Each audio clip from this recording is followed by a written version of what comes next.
বুকে গুলি চালানো হয়েছে। ওই জালেম গুলাকে যখন কোর্টে হাজির করা হচ্ছে, দেখে মনে হচ্ছে কেমন যেন আমরা শ্বশুর বাড়ি আসতেছে। কেন হাতে হাত করা নাই, কেন পায়ে বেড়ি নাই, এর জবাব দিতে হবে।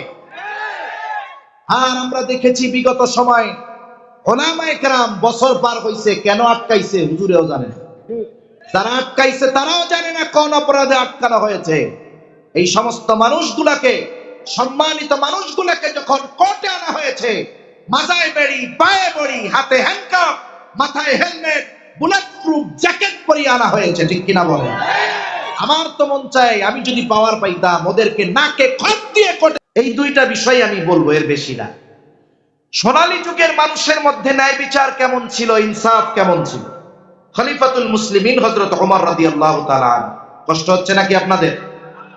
আর 15-20 মিনিট সর্বোচ্চ, একটু ধৈর্যের সাথে থাকা যাবে না ইনশাআল্লাহ? এরপরেও বলতেছি, যাদের মনে হচ্ছে যে ফজরের নামাজ কাজা হয়ে যাবে, আপনারা নির্দ্বিধায় চলে যেতে পারেন। আমি ডাক দিয়ে বলবো না, দেয় মিয়া বসেন, এই করেন সেই করেন। 15 মিনিট, আমার ঘড়িতে পৌনে একটা, আমি একটার মধ্যে শেষ করার চেষ্টা করবো ইনশাআল্লাহ। 2-1 মিনিট যদি যায় রাগে। ওমর রাদিয়াল্লাহু তাআলা আনহু খলিফাতুল মুসলিমিন, অর্ধ জাহানের শাসক। তোফাজ্জল হুসাইন আফতাবী ভাইয়ের আগে মুখলিসুর রহমান আজাদী সাহেব বয়ান করছে না, উনি হযরত ওমর রাদিয়াল্লাহু তাআলা আনহুর ব্যাপারে কথা বলছে।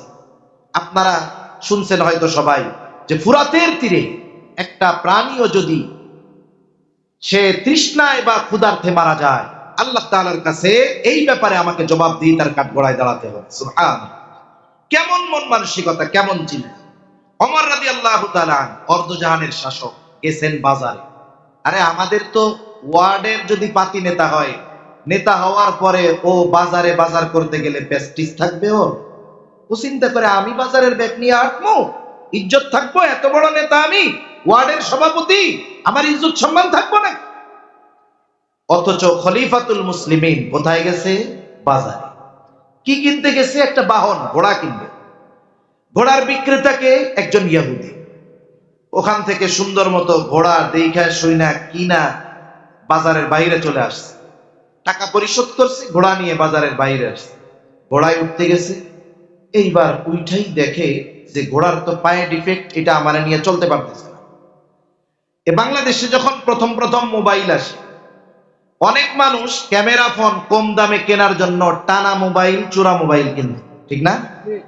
আমার এক পরিচিত জন, সে কিনতে গেছে একটা মোবাইল N70, একটা মোবাইল ছিল, পিছনে ক্যাচিং ছিল, একটা টান দিলে ক্যামেরা চলে আসে। নোকিয়ার একেবারে সেলের, মানে রেকর্ড পরিমাণ সেল হয়েছে ওই মোবাইল। কিনতে গেছে, টানা মোবাইল কিনবে। যার কাছ থেকে কিনতে গেছে ও দেখাইছে যে সব ঠিক আছে, দেখো এই যে ঠিক আছে, হ্যাঁ হ্যাঁ হ্যাঁ। দেখার পর এখন টাকা পরিশোধ হবে, টাকা পরিশোধ করে দিছে। পকেট থেকে মোবাইল সিমিলার ওই রকম একটা বাইর করে দিয়ে বলছে, ভাই টানা মোবাইল তো সমস্যা আছে, বাড়িতে গিয়ে ঘুরে দেখছেন তো সব চান চান। এইবার দুইজনে পৃথক হয়ে গেছে। আল্লাহর বান্দা সুন্দর মতো বাড়ি নিয়ে মোবাইল টিপ মারে, ওপেন হয় না। কিরে, এবার একটু নড়াচড়া করে দেখে মোবাইলের ক্যাসিং, ভিতরে সাবান ভরা।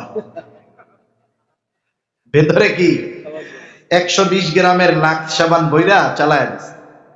তা উনি যখন বাজারের বাইরে গেছে, গিয়ে দেখে ঘোড়ার পায়ে ডিফেক্ট। আবার আসছে, ওই মিয়া কি ঘোড়া দিছো? আমার ঘোড়ায় সমস্যা। হয় না, আমি ঠিক ঘোড়া দিছি। খলিফাতুল মুসলিমিনের সাথে তর্ক বিতর্ক শুরু হয়ে গেল। হযরত ওমর রাদিয়াল্লাহু তাআলা আনহুর সাথে তর্ক করতেছে একজন ইহুদি অর্ধজাহানের শাসকের সাথে। হযরত ওমর রাদিয়াল্লাহু তাআলা আনহু বলেন, তোমার আর আমার মধ্যে মীমাংসার জন্য তৃতীয় আরেকজনকে ফয়সালাকারী হিসাবে নির্ধারণ করো। ইহুদি নিজের ধর্মের কাউকে ফয়সালাকারী বানায় নাই, বিচারক বানায় নাই। বাজারের মধ্যে দেখা গেল সুরাই বলে, খলিফা আমার আর আপনার মধ্যে এই বিবাদ নিরসন করে দিবে, ফয়সালা দিবে এই সুরাই। সুরাই যা ফয়সালা দিবে আমি মেনে নিব।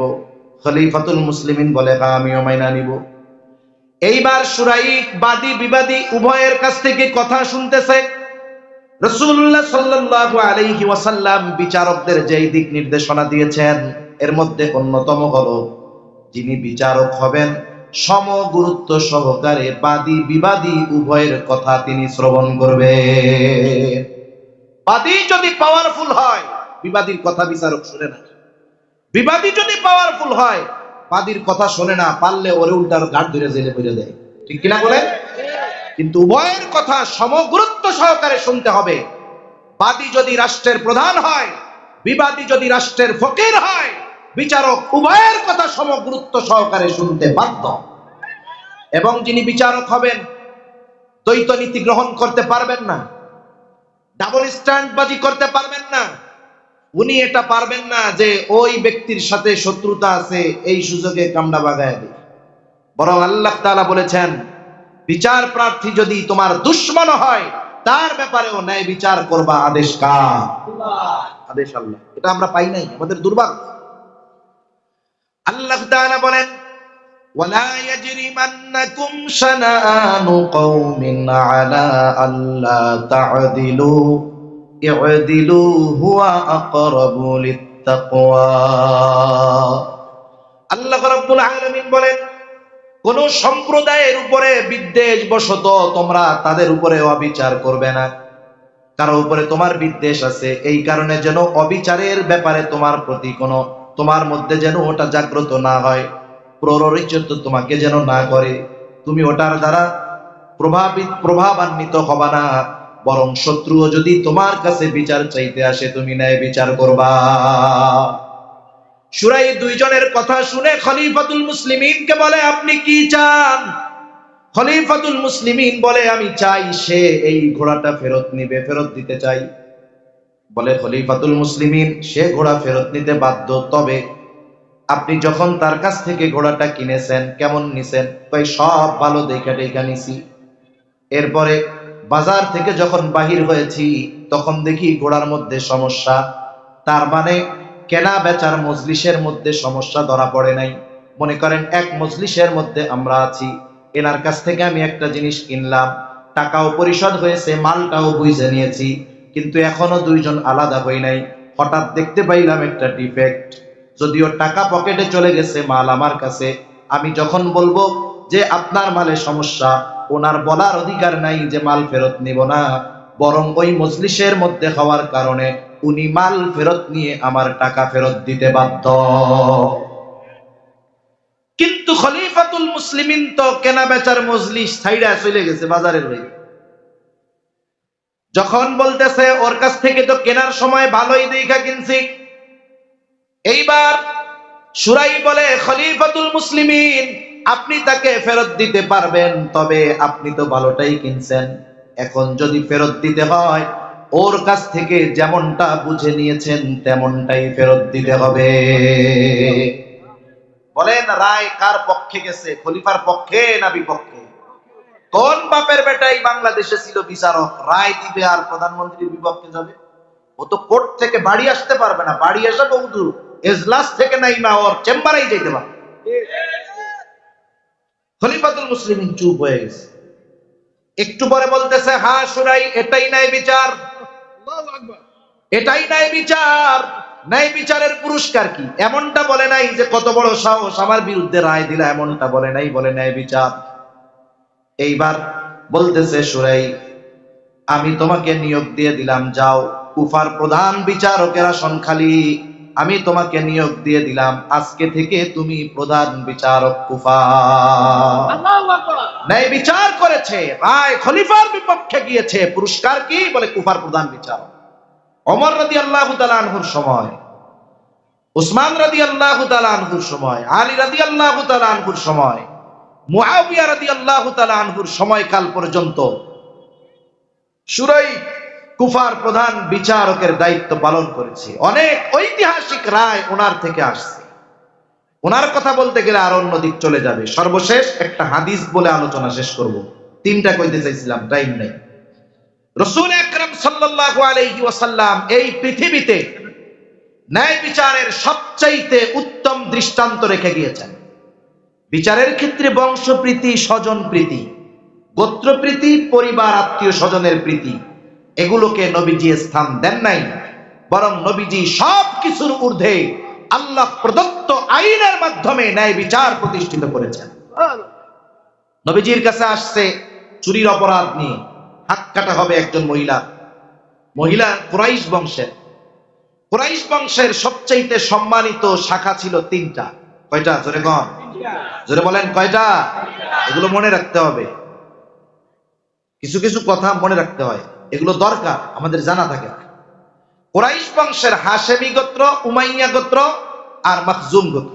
আমার আপনার নবী জন্ম নিয়েছেন কুরাইশ বংশের হাশেমি গোত্রে। এই গোত্র কেমন সম্মানিত?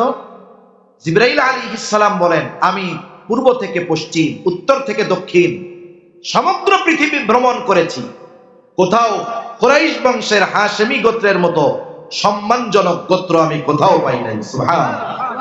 এই কুরাইশ বংশের হাশেমি গোত্রের, কুরাইশ বংশের মাখজুম গোত্রের একজন নারী চুরি করেছে। তার বংশ তো কুরাইশ, বিচার হবে নবীজি হুজরার ভিতরে। সাহাবায়ে কেরাম চিন্তা করতেছে, কুরাইশ বংশের মেয়ে চুরির অপরাধে যদি হাত কাটা হয়, তাহলে ইহুদিরা কাফেররা বলবে, দেখ কুরাইশ বংশের মহিলা এগুলো চোর। আমাদের তো বদ খাসলাত আছে। মনে করেন মোল্লা গোষ্ঠীর একজন চুরি করছে, কেউ থাকলে মাইন্ড করবেন না, বোঝানোর জন্য বলতেছে। চুরি করছে মোল্লা গোষ্ঠীর একজন ব্যক্তি, যে চুরি করেছে অপরাধ তার, দায় তার। কিন্তু আমাদের অভ্যাস কি, ওই যে চুরি করছে মোল্লা গোষ্ঠীর লোক ধরা পড়ার পরে পরের দিন সকালে মোল্লা গোষ্ঠীর কেউ দেখলেই কয়, ও চোরের গোষ্ঠীর লোক কেমন আছো, বলে কি বলে না? তাহলে দোষ একজনের চাপিয়ে দেওয়া হলো পুরো গোত্র বংশের উপরে। ইসলাম থাকলে অপবাদ দেওয়ার অপরাধে টাস টাস করে 80টা বেতের বাড়ি মেরে দেওয়া হতো। সেজন্য কোন অপরাধ, ব্যক্তির অপরাধ, পুরা বংশের উপরে এই অপরাধ চাপিয়ে দেওয়ার কোনো সুযোগ নাই। কাফেরদের অভ্যাস ছিল। সাহাবায়ে কেরাম নবীকে ভালোবাসে, নবীর বংশরেও ভালোবাসে। চিন্তা করতেছে, যদি যায় কয়, এই কথা যদি বলে, হয়তো নবী জানে না মেয়েটা কুরাইশ বংশে, নবীরে জানানোর দরকার। এই চিন্তা করে কার মাধ্যমে নবীরে জানানো যায়? যায়েদ রাদিয়াল্লাহু তাআলা আনহুর ছেলে ওসামা সবাই মিলে শিখাইয়া দিছে যে তুমি তোমার নানার কাছে গিয়া কইবা, নানা যেই মহিলার হাত কাটা হইব এ কিন্তু কুরাইশ বংশের মহিলা। ছোট মানুষ যা শিখাইয়া দিছে যা তাই কইছে। অনেক সময় ছোট মানুষদের আমরা যা শিখাই দেই তাই কয় না। মনে করেন একদিন মাদ্রাসায় আসে নাই, পরের দিন তো আসবে, আসতে চায় না, কয় আম্মু গেলে আমারে মারবো হুজুরে। এখন মা শিখাইয়া দিচ্ছে, যাক তো তুমি যাই বলবা যে হুজুর তোমার পেটে ব্যথা ছিল, হুজুরে বলবা তোমার পেটে ব্যথা ছিল। এখন আসছে মাদ্রাসায়, হুজুরে ধরছে, কিরে গতকাল আসো নাই কেন? কেন্দে কেন্দে হুজুর আমার পেটে ব্যথা ছিল। হুজুরও চালাক, তোর পেটে ব্যথা ছিল কইছে কেডা? কয় আমার আম্মু কইছে। ছোট মানুষ না, যা শিখাইয়া দিছে এটাই গিয়া বলে। এখন ওসামা রাদিয়াল্লাহু তাআলা ছোট, যা বলছে যা বলছে, না না সেই মহিলা চুরি করছে না এই কুরাইশ বংশের মহিলা। নবীজি বুঝা গেছে। হুজরা থেকে নবীজি বের হয়ে এসেছেন, সাহাবায়ে কেরামকে উদ্দেশ্য করে নবীজি বলেন, তোমরা কি আমাকে এমন বিষয়ের সুপারিশ করতেছো যেই বিষয়ের শাস্তি কার্যকর করার আদেশ দিয়েছেন কে? আল্লাহ তাআলার চূড়ান্ত ফয়সালা, শাস্তি বাস্তবায়ন করতে হবে। পৃথিবীর সবাই মিলে যদি সুপারিশ করে এটা পরিবর্তনের কোনো সুযোগ নাই। নবীজি দাঁড়িয়ে গেলেন, খুতবা দিলেন। খুতবার মধ্যে নবীজি বলতেছেন, বক্তব্যের মধ্যে নবীজি বলেন, তোমাদের পূর্বে বহু সম্প্রদায়কে আল্লাহ তাআলা ধ্বংস করে দিয়েছেন এই কারণে যে যখন কোন সম্ভ্রান্ত মানুষকে চুরির অপরাধে আটক করা হতো, ওই যে সম্ভ্রান্ত ব্যক্তি, পাওয়ারফুল ব্যক্তি, বড় রাজনৈতিক নেতা, তাকে সম্ভ্রান্ত বংশের হওয়ার কারণে শাস্তি না দিয়ে তাকে ছেড়ে দেওয়া হতো। ঠিক কিনা গণ? আমরা দেখেছি বিগত সময়ের গণহত্যায় যারা জড়িত, যাদের প্রত্যক্ষ পরোক্ষ মদদে শত শত তরুণ যুবকের উঠাই না। সেজন্য বুঝতে হবে, সম্ভ্রান্ত আর পদ পদবি থাকলেই বিচারের ক্ষেত্রে ইনসাফহীনতা করার কোনো সুযোগ নাই। যদি যারা বেইনসাফি করবে, আমাদের হয়তো সাইজ করে দিবে, মইরা মারা ফেলাবে, মইরা জমাইয়া। কিন্তু মনে রাখো, এই কারণে যদি মরেও যাই, আখিরাতে আল্লাহর সামনে দাঁড়ানো যাবে। কিন্তু যারা এই জালেম হত্যাকারী, এদেরকে সম্মান দিয়ে খুনিদেরকে আদালতে আনতেছ, মনে রাখো ইনশাআল্লাহ এর জবাব হয়তো চিরেই তোমরা আবারও পেয়ে যাবে। সেজন্য সম্ভ্রান্ত ব্যক্তি হলেই অপরাধ মাফ করে দিতে হবে, এর কোনো সুযোগ নাই। তাহলে যদি আল্লাহর গজব আসে কেউ বাঁচতে পারবে না। এজন্য নবীজি বলেন, চুরি করেছে সম্ভ্রান্ত ব্যক্তির মানুষ, তাকে ছেড়ে দেওয়া হয়েছে। আবার একই অপরাধ যখন কোন দুর্বল করত, জয়ীফ করত, গরিব করত, তার উপরে শাস্তি কার্যকর করা হতো। নবীজি বলেন এই কারণে অতীতে বহু সম্প্রদায়কে আল্লাহ তাআলা ধ্বংস করে দিয়েছেন। এইবার নবীজি কি বলেন? নবীজি এবার বলতেছেন আইমুল্লাহ, আল্লাহর শপথ, লাউ আন্না ফাতেমাতা বিনত মুহাম্মদ সারাকাত লাকাতাতু ইয়াদাহা। নবীজি বলেন আল্লাহর শপথ, যদি মুহাম্মাদের কন্যা ফাতেমাও যদি চুরি করত, লাকাতাতু ইয়াদাহা, অবশ্যই আমি তার হাতটাও কেটে দিতাম। এই রকম ন্যায় বিচারের দৃষ্টান্ত আমার আপনার নবী আমাদের জন্য রেখে গিয়েছেন। বাস্তবতা হলো আমরা যদি সত্যবাদিতার গুণে গুণান্বিত না হই, আমরা যদি নিজেদের মধ্যে ন্যায় পরায়ণতার গুণ পরিপূর্ণ না আনতে পারি, মনে রাখবেন যতই আল্লাহর কাছে কই না কেন আল্লাহ আমাদেরকে একজন ভালো শাসক দেন, মনে রাখতে হবে ওমরের মতো শাসক যদি পেতে হয় আবু হুরায়রার মতো প্রজা হতে হবে। যদি নিজেদের মধ্যে ওই পরিবর্তন না করতে আনতে পারি, লেখা রাখেন আজকে 22 তারিখ, যে শাসকের চেহারার পরিবর্তন হবে কিন্তু মাগার চরিত্রের পরিবর্তন হবে না। সেজন্য আমরা পরিপূর্ণ সত্যবাদিতা ও ন্যায়পরায়ণতার গুণ অর্জন করব। জোরে বলেন ইনশাআল্লাহ।